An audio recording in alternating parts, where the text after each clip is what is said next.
Hello, I am Tijuana and welcome to my YouTube channel. Today is May 15th, 2021 and I am a registered nurse and I got a lot of stuff to talk about. Today, one of my burnout nurse videos premiered and folks is saying that they want more. So I'm about to give you more.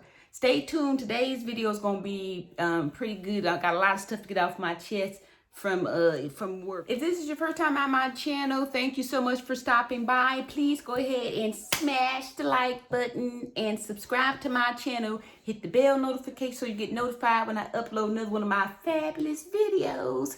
My channel is dedicated to me, Miss Tijuana, and all kind of stuff that I like to talk about.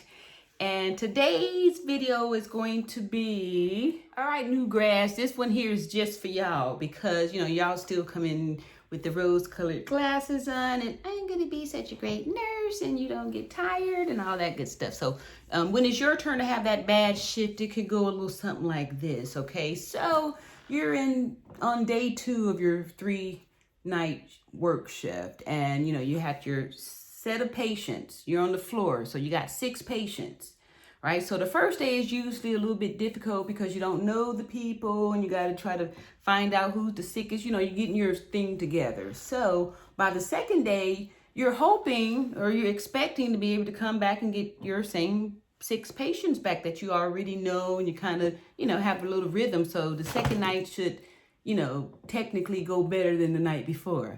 But when you get back, there's been some changes because, there wasn't enough nurses, so they had to pull from here and rob Peter to pay Paul or whatever. So you end up getting a couple of different patients in your bunch, right? So, but hey, it's okay. You go ahead and you figure it out.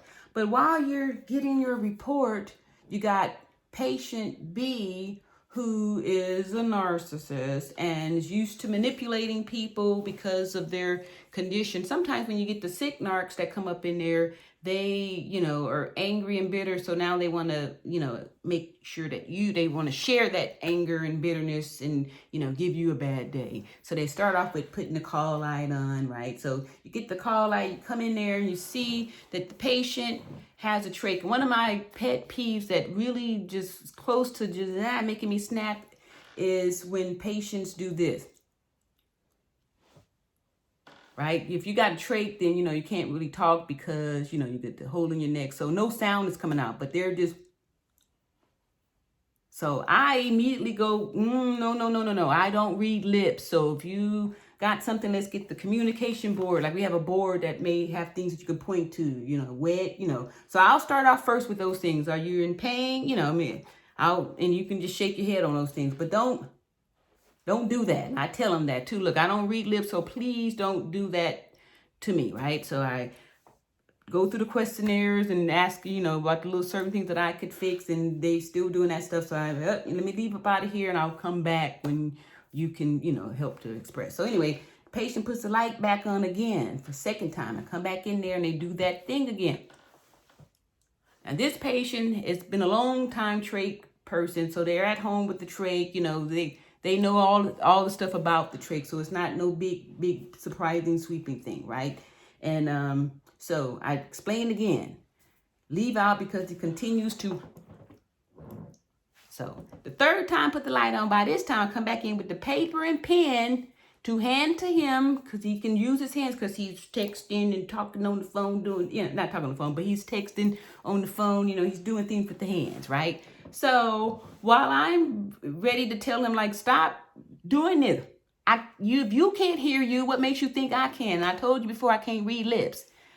This person, narc, puts the index finger over the trach. When you plug up the trach, now you can make sound and starts talking his behind off. So why didn't you do that before? You just tried to do this on purpose to drive me crazy, right? But you can't do that to the patient, right? So He does this thing, covers it up, and starts to talk to show me that he can talk, right? To watch my reaction. That's what narcs do. So if y'all know me in the past, I've got some videos on these narcs. So this is when the narc comes into the hospital, you know, you have to deal with them. That's why I was saying it's good to know the red flags so you can be aware of them, but, you know, you can't get rid of them because they're all over, right? Narcs are people too. Ooh. All right, so after you've gathered yourself up and you have to set boundaries, right? Otherwise, the narc can try and drive you crazy on your whole shift, like that little move there. So I just let it go. Obviously, you know, I'm not going to sit there and argue back with the patient. But, you know, after that, he never did the anymore to me because I had straight up had to just let him know, can't do that.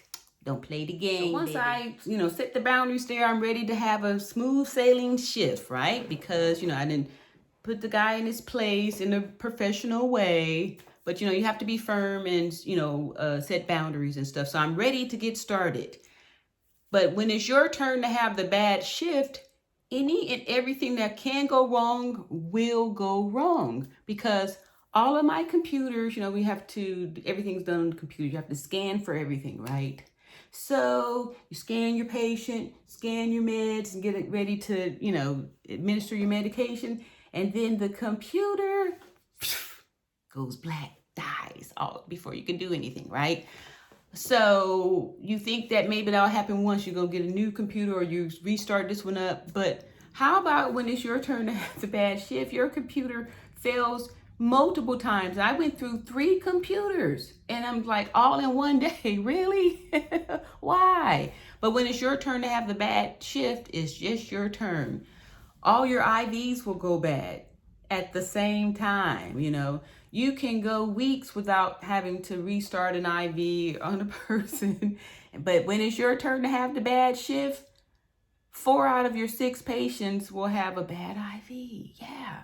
All right, I'm going to tell you this final story about when you get the fat patient that wants to hurt you, okay? I'm sorry, morbidly obese, right? That's the proper term to say.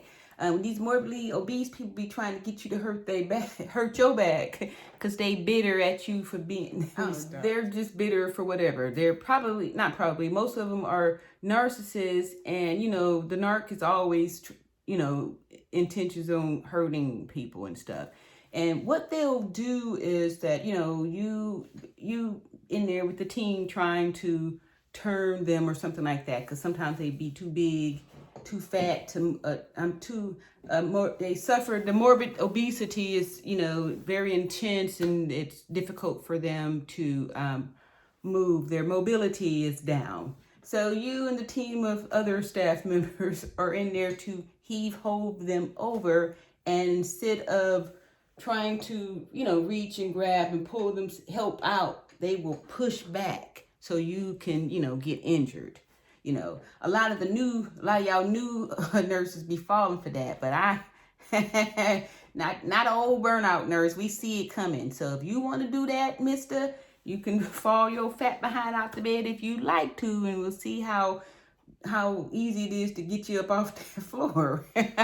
But yeah, so you have to be careful on those.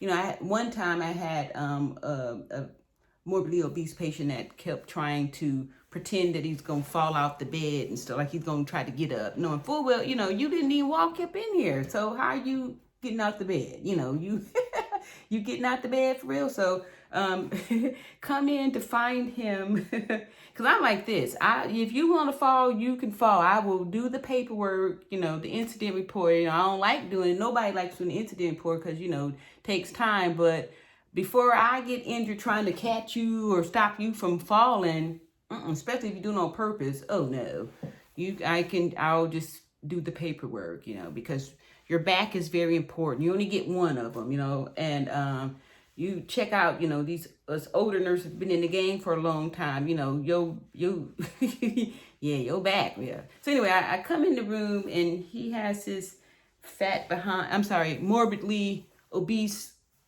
self wedged between the side rail. So of course, you know, I've got to get the big team, and I'm, you know, trying to explain to him that, you know, you definitely don't want to do that. So, you know, stop playing. Yeah, you need to quit playing because, you know, it takes minimum six of us to come in and do anything with you.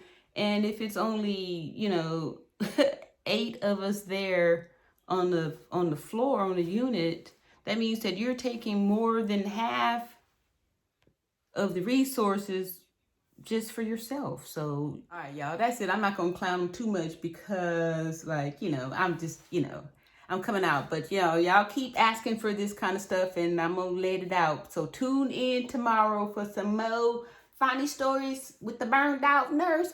I'm Tijuana. Please like and subscribe. See you on another video.